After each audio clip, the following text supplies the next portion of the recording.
कोल्हापुरातलीच आपण ही दृश्य बघतोय। ढोल ताशांचा गजर, अतिशय साध्या पण अतिशय सुंदर पारंपरिक पद्धतीनं इथे गणेश मिरवणूक निघालेली आहे।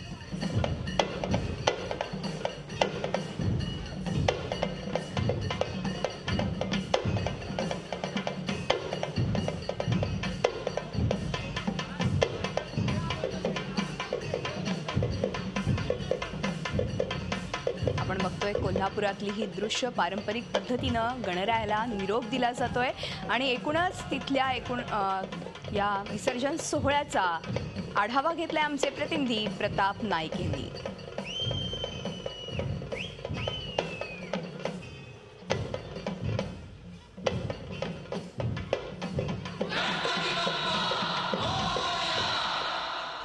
या ठिकाणी गणेश विसर्जन सुरुवात झालेली आहे। आपण माझ्या पाठीमागे पाहू शकता की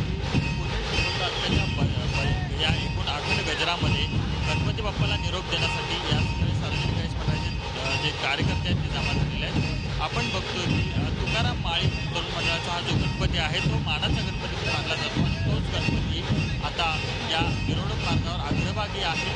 साधारण या गणपतीची मिरवणूक सुरुवात झाल्यानंतर कोल्हापूरच्या गणेश विसर्जन मिरवणुकीला सुरुवात झाली अशा प्रकारची प्रथा परंपरा आहे।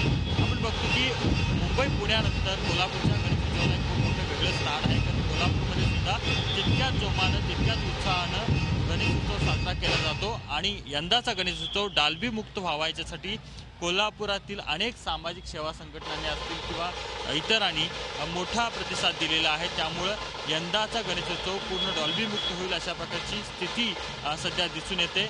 एकूणच आपण बघतो की विविध वाद्यांच्या गजरामध्ये 10 दिवसाच्या पूजा अर्चानंतर आपल्या गणपती बाप्पाला निरोप देण्यासाठी हे मंडळाचे कार्यकर्ते दाखल झालेले आहेत आणि आत्ताचा हा उत्साह सुरू झालेला आहे तो सकाळी 11 पर्यंत सुरू राहील अशा प्रकारची स्थिती आहे, कारण गेल्या वेळेला तब्बल 24 तास गणेश विसर्जन मिरवणूक सुरू होती।